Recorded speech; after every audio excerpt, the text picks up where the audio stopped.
Dalam nama Bapa dan Putra dan Roh Kudus, amin. Salve saudara-saudariku seiman, Dominus Nobiscum. Jumpa lagi kita di Apkat Apologetika Singkat, tentunya bersama dengan kami, Komsos Christi Regis Maju. Saudara-saudariku seiman, mungkin di dalam kehidupan keberagaman kita sebagai umat Katolik, kita pernah bahkan sering mendengar tuduhan dari kalangan bidat modern bahwa kekristenan sejati yang sedang kita anut ini sesungguhnya adalah suatu paganisme menurut mereka, penyembahan berhala dan bahkan antikristus, atau yang mereka istilahkan sebagai pelacur Babylon atau the war of Babylon. Monggo tonton video break yang sebelumnya ataupun yang akan datang yang menunjukkan dan membuktikan bahwa gereja Katolik telah memasukkan banyak elemen-elemen dari praktik paganisme ke dalam doktrin-doktrin, ritual-ritual, seni-seni, dan arsitektur mereka, yaitu gereja Katolik. Yeremia 10 ayat 2 berkata, jangan mengikuti cara orang yang tidak beradab. Bisa dilihat ya, simbol biji pinus juga berada di atas patung Buddha ya. Kalau pernah lihat patung Buddha pasti melihat di kepalanya ada bentuk yang mirip dengan simbol biji pinus. Nah, itu juga salah satunya. Hosea 4 ayat 6 berkata, umatku dihancurkan oleh karena kurangnya pengetahuan. Karena engkau telah menolak pengetahuan, maka aku juga akan menolak engkau. Mungkin Anda berada di dalam gereja yang menggunakan simbol-simbol, ritual, dan doktrin pagan ini. Tolong pahami bahwa Tuhan Allah memanggil Anda untuk keluar dari Babel yang dinubuatkan di Alkitab, yang adalah gereja Katolik ya. Monggo cek video pertama saya sudah adalah gereja setanik terbesar di dunia. Karena yang memimpin, yang berkuasa atas paus adalah Lucifer sendiri. Hei umat-umatku Katolik, kalian tidak pernah sadar kalian ditipu oleh Lucifer sekian ratus tahun lamanya, berabad-abad kalian sudah ditipu. It appears that the Catholics love to bow down to the Pope and to Mary and to all kinds of weird idols. The Mass, then, is not an innocent celebration, but a blasphemous. Bahkan, sejalan dengan tuduhan-tuduhan tersebut, belakangan ini muncul serangan yang menyebutkan bahwa gereja Katolik yang mereka istilahkan sebagai Katolik Roma adalah sebuah ajaran kultus yang menyesatkan. Sebagai tanggapan awal atau preliminar seputar paganisme, penyembahan berhala, ataupun antikristus, atau juga sebagai pelacur Babylon atau the war of Babylon menurut tuduhan mereka ya.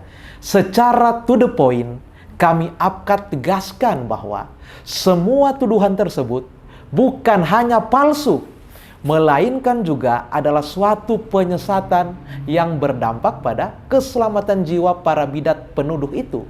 Ya, yang mana mereka meyakini diri sebagai orang Kristen. Mengapa? Dalam teologi Santo Paulus diberitakan bahwa kekristenan, yakni gereja, adalah tubuh dari Sang Kristus sendiri yang tersusun rapi. Sejalan dengan kebenaran teologis itu, kesimpulan akal budi maupun fakta historis bersaksi bahwa tubuh Sang Kristus tersebut sungguh hadir dalam satu gereja yang kelihatan dan abadi sepanjang masa yang eksis di dalam gereja Katolik dengan 6 ritus di dalamnya, yakni ritus Latin, Yunani atau Bizantium, Alexandria, Armenia, Syria Barat, dan Asiria Timur, yang juga memiliki 24 yurisdiksi, 1 Roma sebagai pusat, dan 23 sui juris tahta timur, yang kesemuanya ditunjukkan dengan kesatuan dalam hal iman dan pengajaran berdasarkan ajaran Tuhan Yesus dan para rasul, liturgi dan sakramen, kepemimpinan yang bersumber dari para rasul di bawah kepemimpinan Santo Petrus, yang kemudian diteruskan oleh para pengganti mereka. Gereja Katolik inilah yang menurut kitab suci didirikan Kristus, tepatnya di dalam Injil Matius bab 16 ayat 18 sampai 20, yang kemudian digembalakan oleh Santo Petrus, paus pertama kita.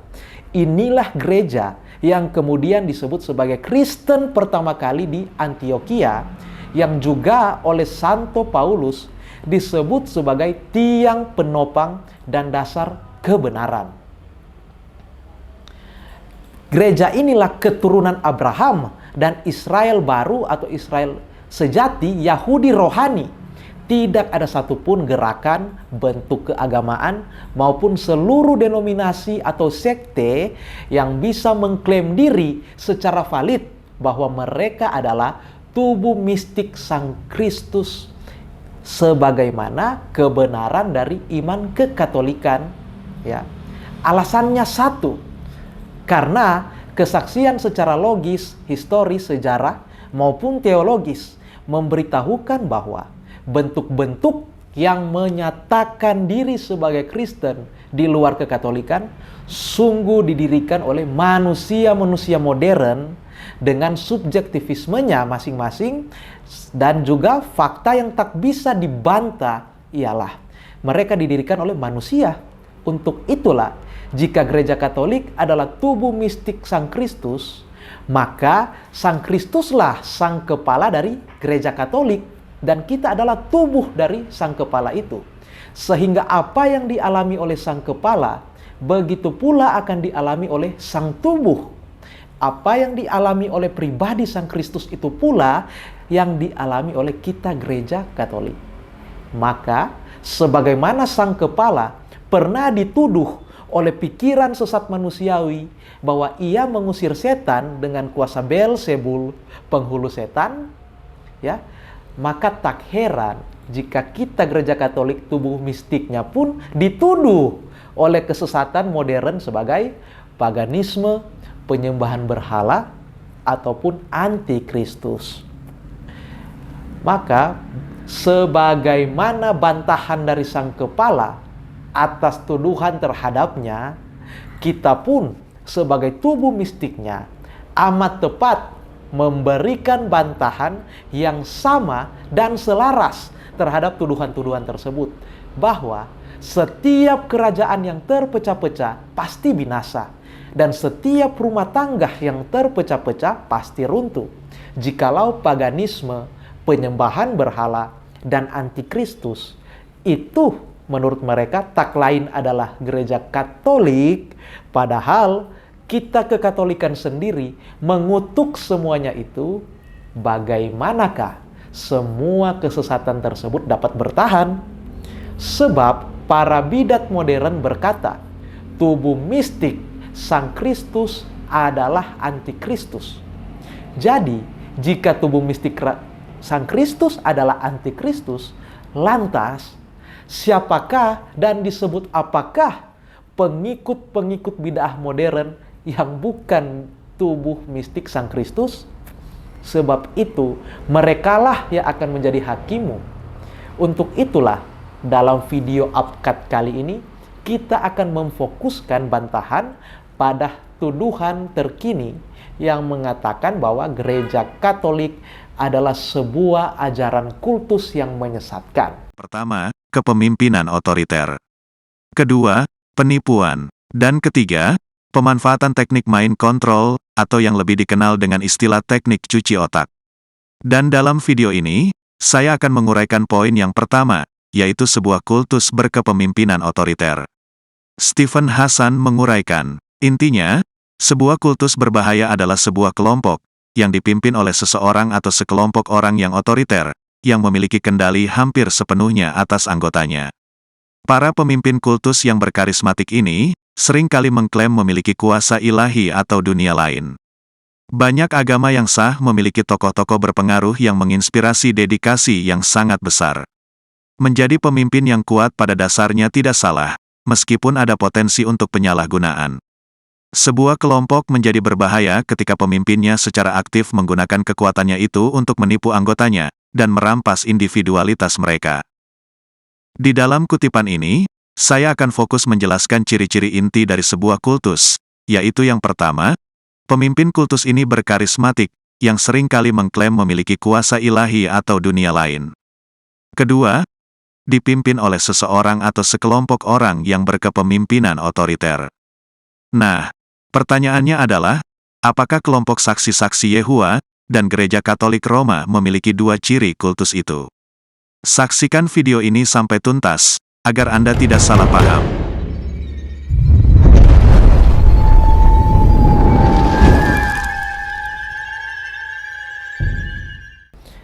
Maka, bagaimanakah tanggapan Apkat mengenai tuduhan ini?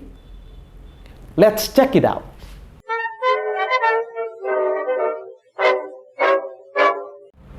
Nah, saudara-saudariku seiman, perlu kita beritahukan bahwa apa saja yang dituduhkan atau dipersoalkan oleh kalangan bidat kepada gereja Katolik, ya, kepada kita, semuanya itu pasti akan berbalik kepada mereka sebagai sumber tuduhan.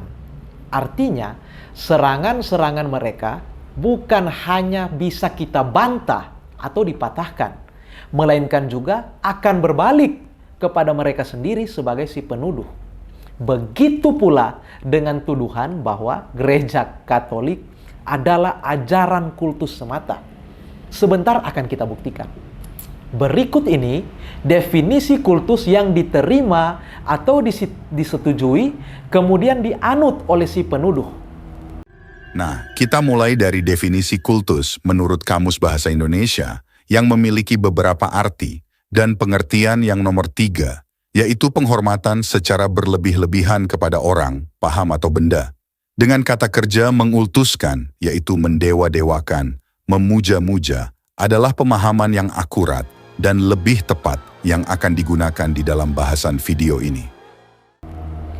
Bahwa si penuduh mengikuti pengertian menurut kata kerja dari Kamus Bahasa Indonesia KBBI tentang definisi kultus, yakni memuja-mujakan, mendewa-dewakan sesuatu, baik benda seseorang ataupun paham. Selanjutnya, mari kita melihat terlebih dahulu prinsip-prinsip apa sajakah yang dianut oleh si penuduh di dalam presaposisinya. Dari keterangan singkat yang ada di dalam deskripsi channel si penuduh itu, ya, bahwa si penuduh hendak bertolak dari presaposisi atau perspektif psikologi kultus yang membuatnya mengkategorikan kekatolikan, ya, yakni kita, yang ia istilahkan sebagai Gereja Katolik Roma, ia kategorikan dengan ajaran-ajaran sesat seperti saksi Yehova, yang mana ia mau menguji klaim-klaim dari keduanya. Kurang lebih, ini poin-poin berdasarkan presaposisinya tersebut. Pertama, si penuduh menegaskan bahwa brainwash atau cuci otak sebagai ciri utama sebuah kultus. Nah, dari definisi singkat kultus itu, kita bisa mengambil sebuah kesimpulan, yaitu tidak ada seorang pun yang mau mengultuskan atau memuja-muja atau mendewa-dewakan manusia lainnya. Dan tentunya pemimpin kultus tahu akan hal ini. Lalu bagaimana seorang pemimpin kultus bisa dipuja dan didewakan oleh pengikutnya tanpa pengikutnya menyadari telah masuk ke dalam pemujaan? Konsep sederhananya adalah dengan menggunakan teknik persuasi secara halus dan tidak kentara, yaitu yang disebut sebagai teknik brainwashing atau cuci otak. Dan sayangnya, tidak ada seorang pun yang bisa tahu dan sadar bahwa dirinya berada di bawah kendali program cuci otak. Kedua, si penuduh menegaskan bahwa pemimpin kultus menurutnya lebih berbahaya dari bid'ah atau ajaran sesat. Kultus dengan bidat. Tentunya Anda telah menyaksikan para pakar kultus yang saya kutip pernyataannya. Saya yakin Anda tidak mengenal mereka, bukan?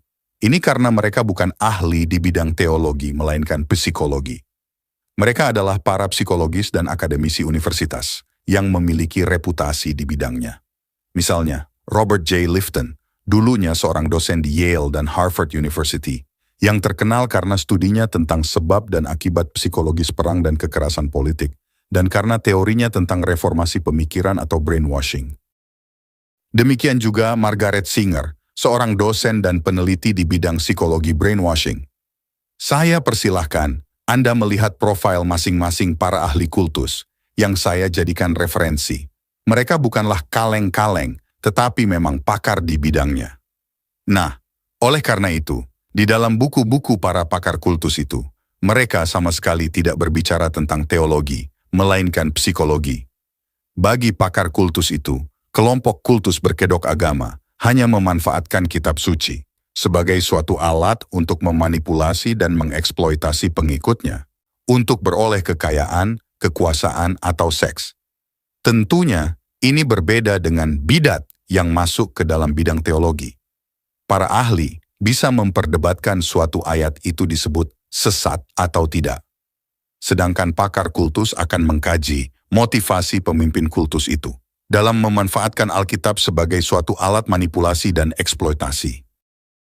Saya sudah mempelajari psikologi kultus lebih dari 20 tahun dan bisa menyimpulkan bahwa pemimpin kultus itu pasti mengajarkan doktrin bidat karena kitab suci dipakai sebagai suatu alat manipulasi dan eksploitasi untuk mencapai tujuan dari pemimpin kultus. Sedangkan seorang pendeta yang mengajarkan doktrin bidat belum tentu seorang pemimpin kultus, karena seorang bidat hanya mengajarkan kesesatan yang akan membawa pengikutnya ke neraka. Oleh karena itu, yang lebih berbahaya adalah pemimpin kultus, karena tidak hanya mengantarkan pengikutnya ke neraka, tetapi juga ada unsur manipulasi dan eksploitasi secara psikologi selama hidup di dunia ini. Kemudian dari situlah ia menyimpulkan bahwa gereja Katolik adalah sebuah kultus. Lanjutkan kutipan buku itu, saya ingin mengambil waktu sejenak untuk berbicara tentang gereja Katolik Roma yang menjadi topik di channel ini selama beberapa bulan. Saya adalah pengamat kultus selama lebih dari 20 tahun yang secara khusus membahas tentang bahayanya ajaran saksi-saksi Yehuwa. Setahun lalu, tidak terpikir sedikit pun di benak saya bahwa gereja Katolik masuk ke dalam kategori kultus. Karena memang tidak ada satupun ahli kultus yang saya tahu menyebut gereja Katolik sebagai sebuah kultus. Hal ini karena pakar kultus melandaskan teorinya pada 3 dasar, yaitu kultus melakukan penipuan, memiliki pengaruh yang ekstrim terhadap anggotanya, dan ajarannya yang destruktif. Dan jujur, sejauh itu, saya tidak melihat gereja Katolik masuk ke dalam kategori kultus. Tetapi semuanya berubah saat terjadi diskusi Dr. Deki yang menolak otoritas gereja Katolik dengan beberapa channel Katolik.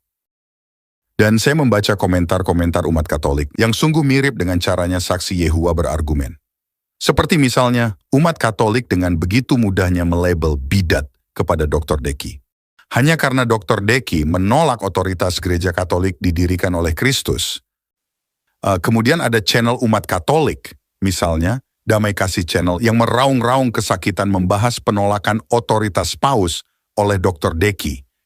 Ini membuat saya terheran-heran. Mengapa? Kelakuan umat Katolik itu seperti umat sebelah yang begitu marah dan meraung-raung kesakitan saat junjungannya dikritisi. Hanya pemuja-pemuja berhala modern yang berperilaku seperti itu. Ini berbeda dengan umat Protestan saat dikritisi pencetus doktrin Protestan, seperti Martin Luther atau John Calvin. Umat Protestan tidak terpengaruh dan masa bodoh karena mereka tidak mengikuti pribadi para reformator, melainkan ajarannya. Dan komentar umat Katolik seperti ini, mana mungkin kau pembaca Alkitab lebih paham dari pemilik kitab?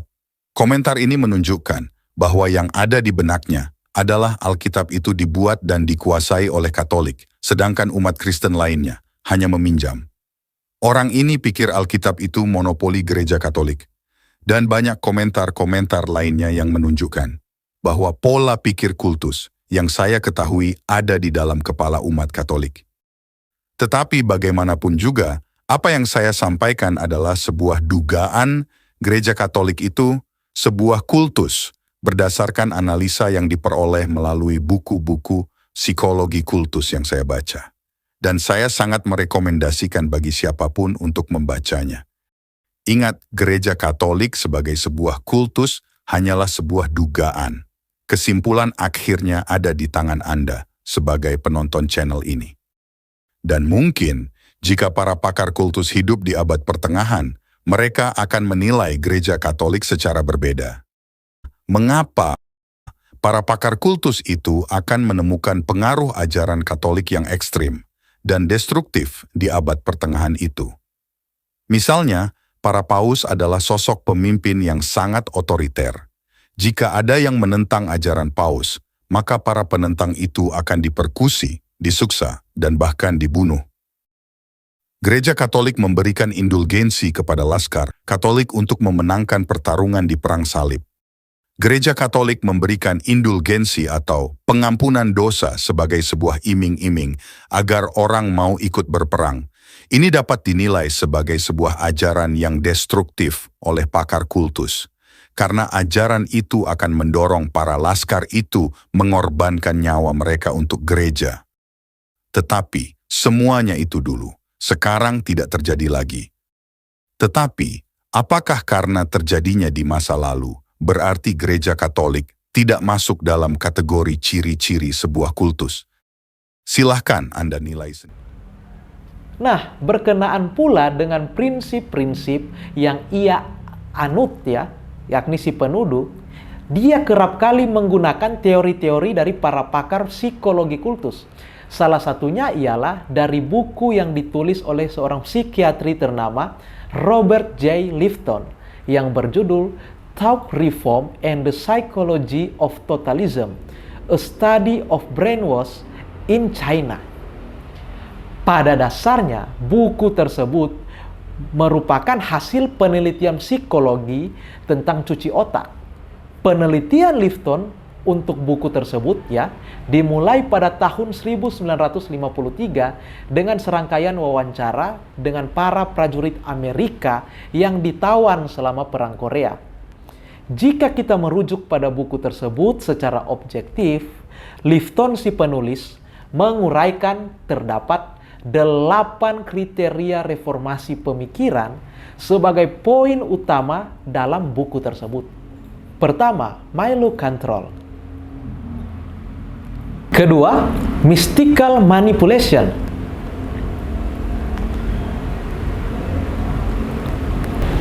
Ketiga, demon of purity. Keempat, confession. Kelima, sacred science. Keenam, loading the language. Ketujuh, doctrine of a person. Dan kedelapan terakhir, dispensing of existence.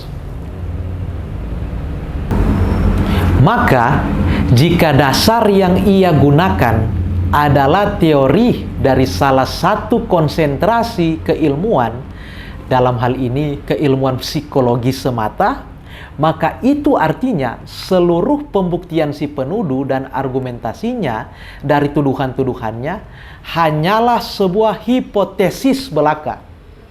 Menurut seorang scholar yang bernama Kenneth de Bailey, hipotesis adalah pernyataan jawaban sementara terhadap masalah yang masih bersifat praduga karena masih harus dibuktikan kebenarannya secara empirik. Maka, tuduhan dari si ahli kultus modern yang mengatakan bahwa gereja Katolik adalah ajaran kultus berdasarkan perspektif psikologi amatlah terbuka pada kesalahan dan kritik objektif kebenaran, baik kebenaran yang sifatnya empiris historis maupun filosofis metanaratif termasuk teologis. Ilmu psikologi sendiri memiliki kajiannya pada manusia sebagai objek materialnya dan pada aktivitas mental dan perilaku manusia sebagai objek formalnya. Sedangkan secara per se atau substansial, gereja Katolik itu bukanlah semata-mata seorang manusia, dengan aktivitas mentalnya. Tuhan Yesus Kristus sendiri, ya, satu-satunya penyelamat dunia, tidak hanya mendirikan sebuah komunitas sederhana yang terdiri dari murid-muridnya, tetapi juga ia mendirikan gereja sebagai sebuah misteri yang menyelamatkan. Yesus sendiri ada dalam gereja dan gereja ada di dalam dia. Itulah gereja Katolik yang ada hingga saat ini. Maka gereja Katolik memiliki dimensi spiritual transendental yang melampaui realitas empiris, sehingga tak cukup relevan untuk dikaji oleh salah satu bidang ilmu sekuler, termasuk ilmu psikologi.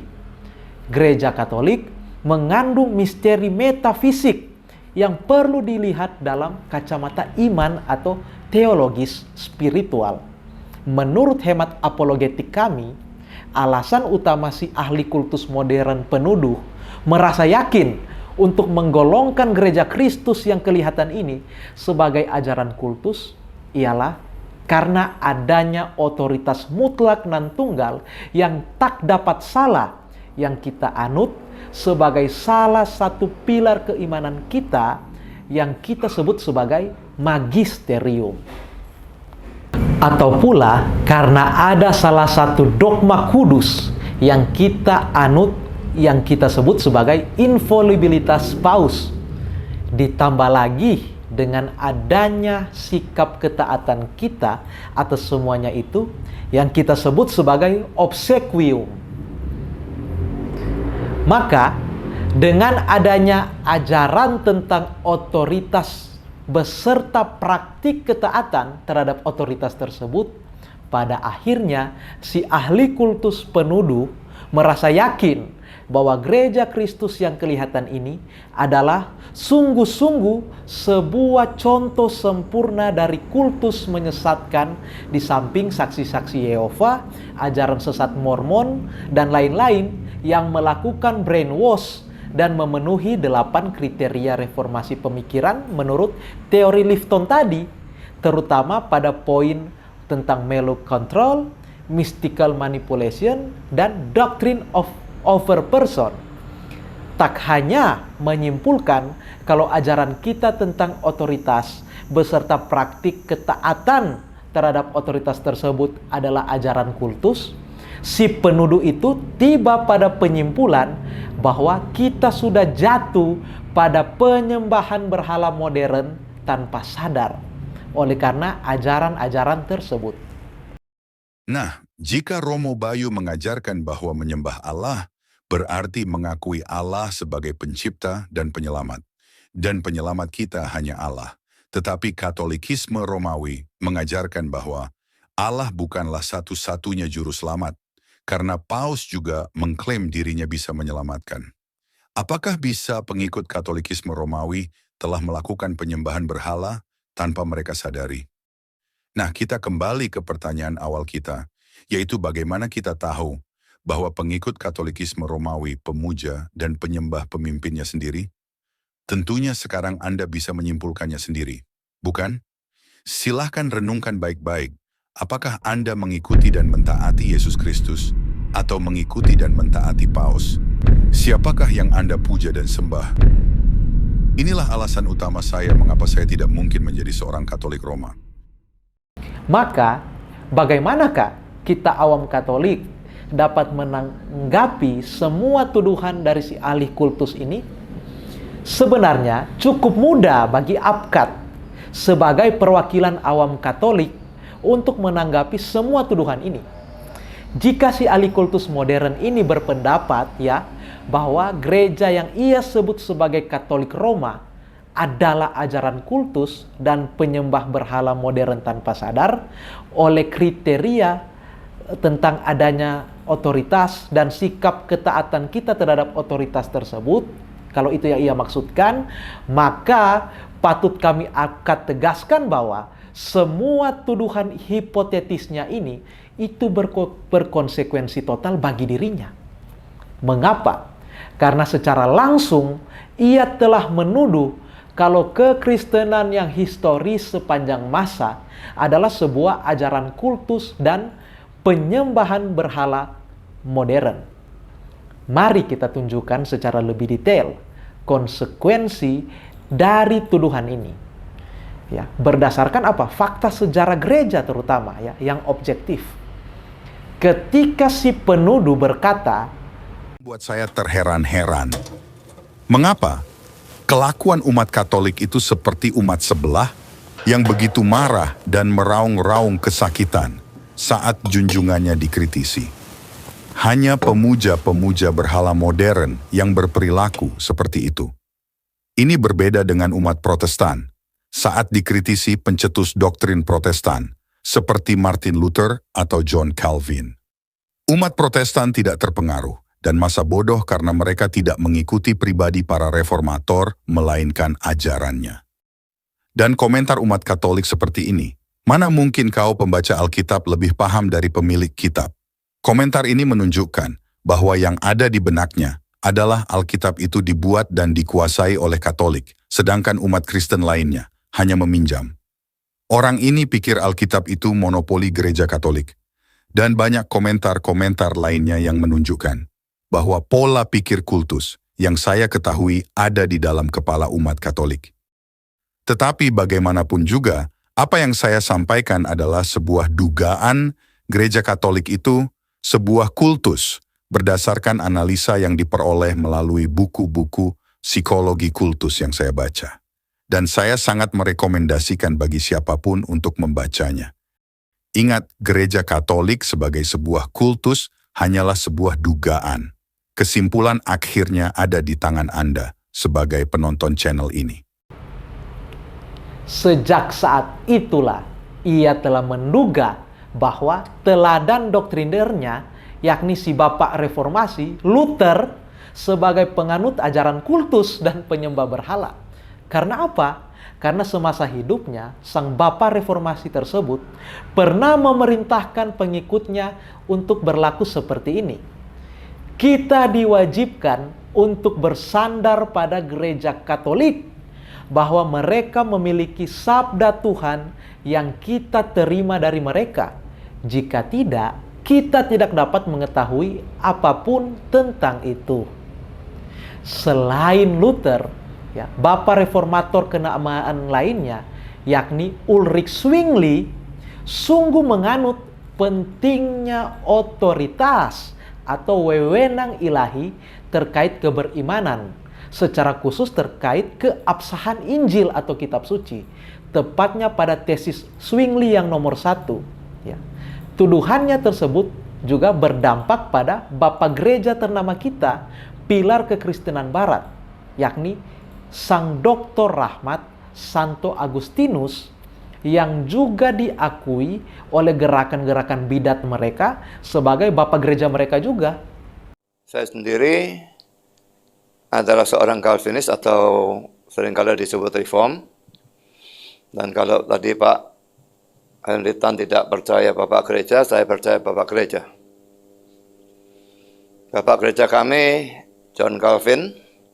Kalau mau yang lebih dulu lagi, Agustinus. Sungguh, orang kudus kita ini yang mereka akui sebagai Bapak Gereja mereka juga, itu pun pernah berkata seperti ini. Saya tidak akan percaya pada Injil seandainya otoritas gereja Katolik tidak mengarahkan saya untuk itu. Maka, Santo Agustinus mengakui bahwa kepastian akan keaslian kitab tertentu sebagai yang sungguh diilhami oleh Roh Kudus adalah dengan menerima ketentuan yang ditetapkan oleh gereja Katolik, dan dengan demikian mengakui juga otoritas dari gereja Katolik. Suatu permenungan adalah jika kita mengimani validitas, keaslian, dan keabsahan kandungan kitab suci saat ini, maka sesungguhnya juga kita telah menerima dan mengakui tanpa sadar akan otoritas dari gereja Katolik sebagai pengkanon dan penentu formulasinya dari kitab suci. Itulah yang dilakukan dan diakui dengan segenap hati oleh Santo Agustinus. Adakah kita lebih pandai dan lebih diilhami oleh Roh Kudus daripada Santo Agustinus? Ya, si penuduh itu bukan hanya lebih pandai dari Santo Agustinus, bahkan menuduh Santo Agustinus sebagai penganut ajaran kultus dan penyembah berhala otoritas gereja, yang ia istilahkan ajaran kultus. Lebih jauh lagi, berkenaan dengan tuduhannya yang berbunyi, Ini adalah kata Stephen Hassan, seorang pakar kultus, saat ditanya, apakah seseorang tahu bahwa dirinya telah dicuci otaknya. Dengan lugas, beliau mengatakan, The question that people ask me often is, well, how do you know if you're under undue influence or mind control or that you've been brainwashed? And what I say is, you wouldn't. That's part of the dilemma, because your operating system, your mind, has been co-opted if you have been. Dan seorang ahli kultus lainnya, bernama Margaret Singer mengatakan, anggota kultus sering berkata kepada keluarga dan teman mereka, tidak ada yang menyuruh-nyuruh saya. Saya memilih untuk melakukan apa yang ingin saya lakukan. Membuat anggota berpikir seperti itu adalah salah satu manipulasi yang dikuasai oleh para pemimpin kultus yang telah terampil untuk memperolehnya melalui tipuan dan implikasi. Nah, Margaret Singer mengatakan bahwa anggota kultus itu merasa dirinya tidak disuruh-suruh oleh siapapun. Tetapi faktanya, tanpa anggota kultus itu sadari, justru dia sedang disuruh-suruh oleh pemimpinnya. Hanya, dia tidak menyadarinya. Kesimpulan dari dua ahli kultus itu adalah, anggota kultus itu tidak pernah tahu, dan sadar bahwa dirinya menjadi korban manipulasi, karena telah dicuci otaknya. Contohnya, jika Anda bertanya kepada saksi-saksi Yehova atau umat Katolik, siapakah pemimpin Anda? Siapakah yang Anda taati? Maka secara otomatis, mereka akan berkata, bahwa pemimpin kami adalah Kristus. Kami hanya mentaati Kristus. Nah, pertanyaannya adalah, benarkah saksi Yehova mentaati Kristus, bukan pemimpinnya? Dan benarkah umat Katolik mentaati Kristus, bukan Paus? Inilah bahasan kali ini yang akan membuktikan, bahwa yang umat Katolik taati adalah Paus Gereja Roma.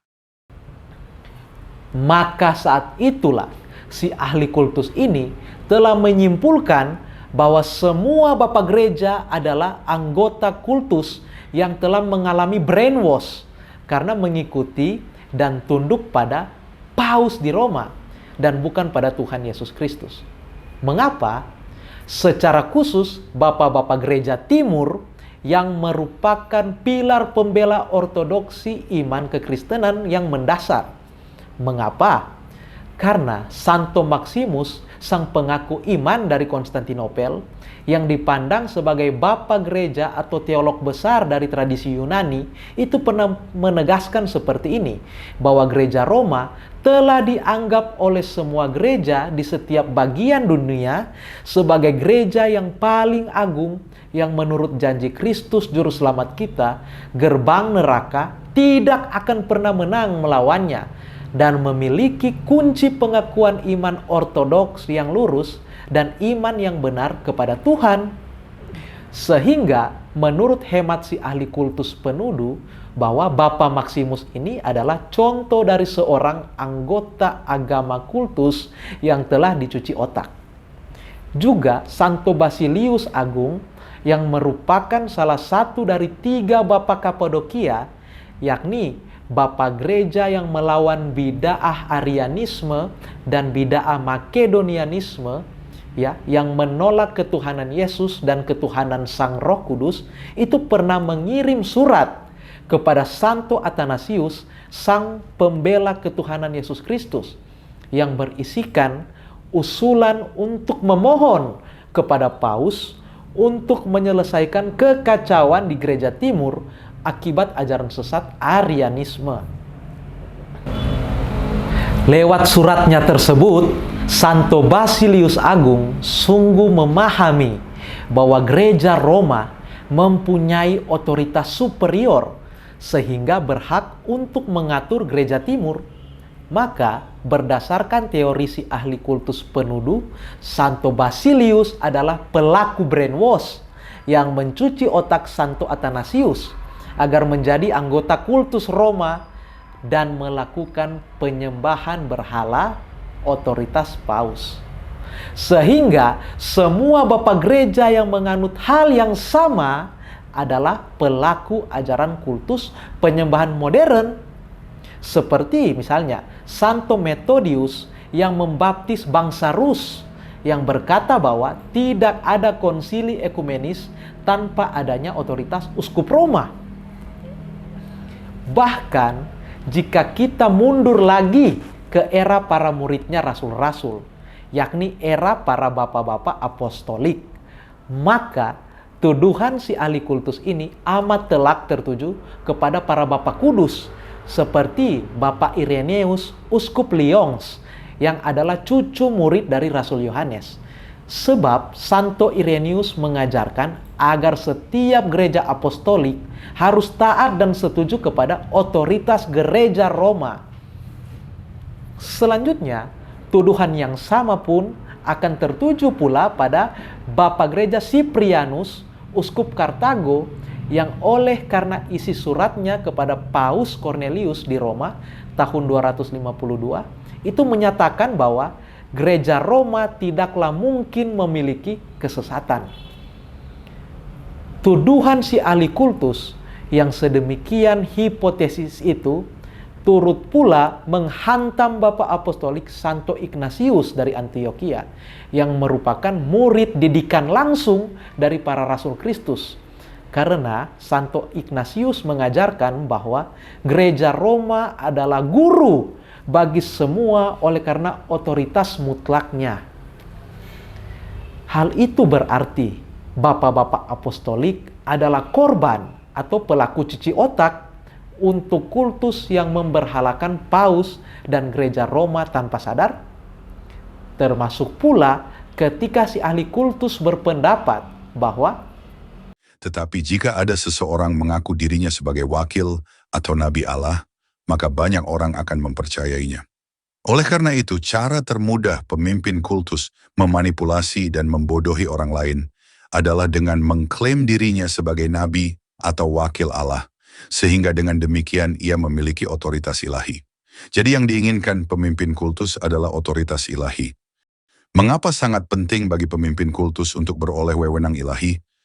Karena wewenang ilahi yang didapat oleh pemimpin kultus bisa menjadi berhala modern bagi pengikutnya, tanpa pengikutnya sadari telah memuja-muja dan menyembah pemimpinnya sendiri.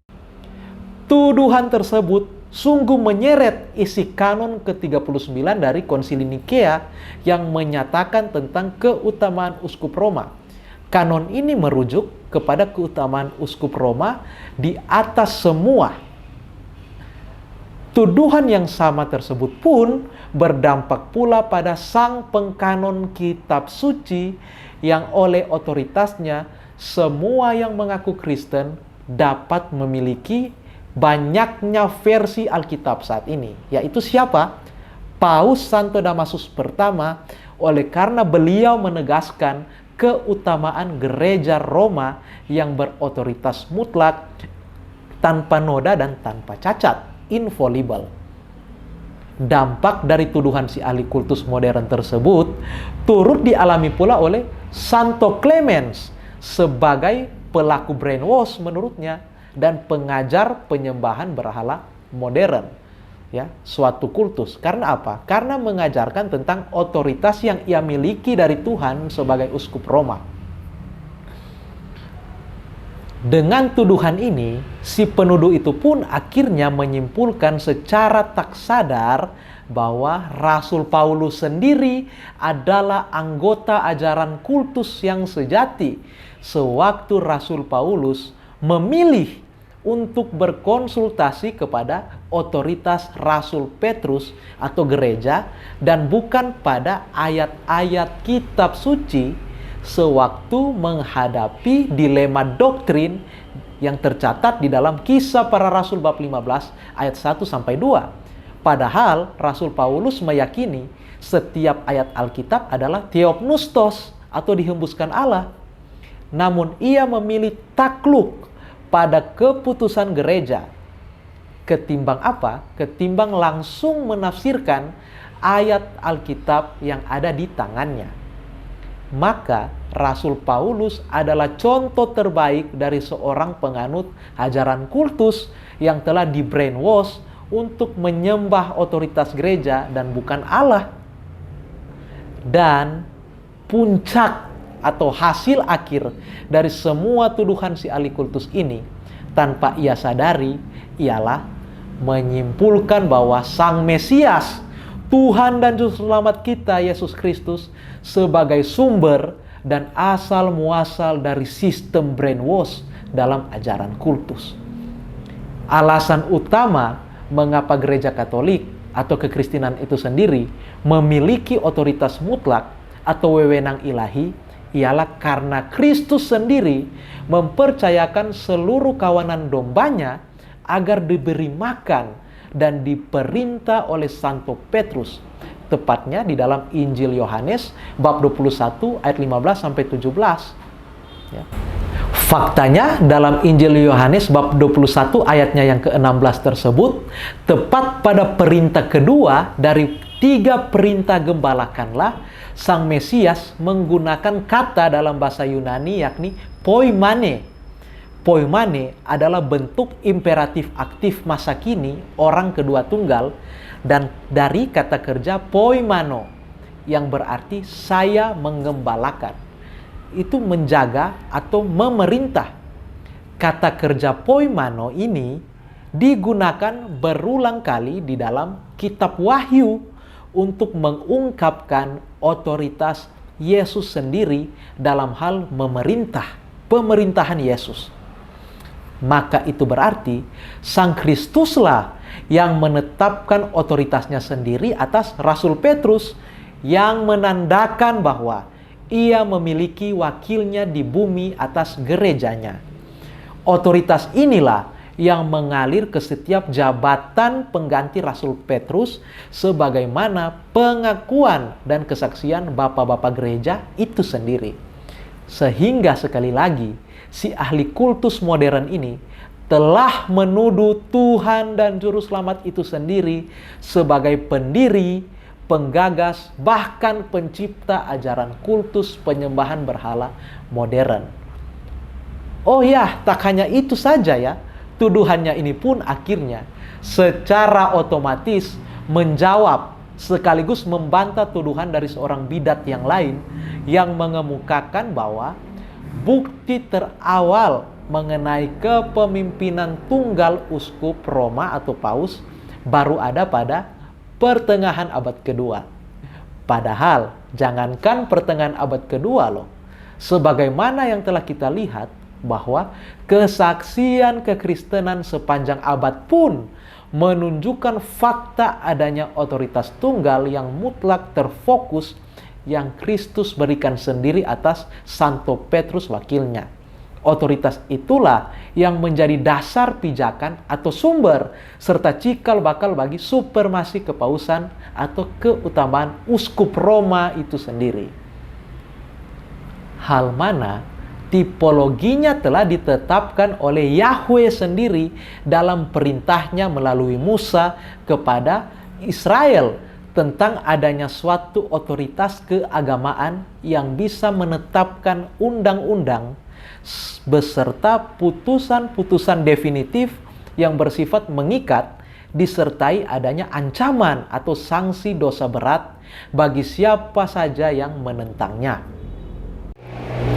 Maka, jika otoritas yang tunggal mutlak terfokus memiliki tipologinya sejak perjanjian lama dan itu ditetapkan oleh Allah Yahweh sendiri, maka dengan demikian seluruh isi tuduhan hipotesis dari si ahli kultus modern penuduh itu sungguh menyimpulkan kalau Allah Tritunggal sendirilah dalang dibalik brainwash dan kekristenan yang ia dirikan adalah korban dari brainwash-nya tersebut ya.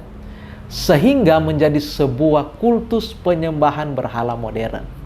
Kyrie eleison. Maka kini giliran kita yang akan membuktikan kesesatan dari posisi si penuduh yang justru menggambarkan bentuk dari agama kultus yang sejati. Kita akan kupas pada video Apkat selanjutnya. Salam Apkat, mari kita bela iman kekatolikan kita. Dalam nama Bapa dan Putra dan Roh Kudus. Amin.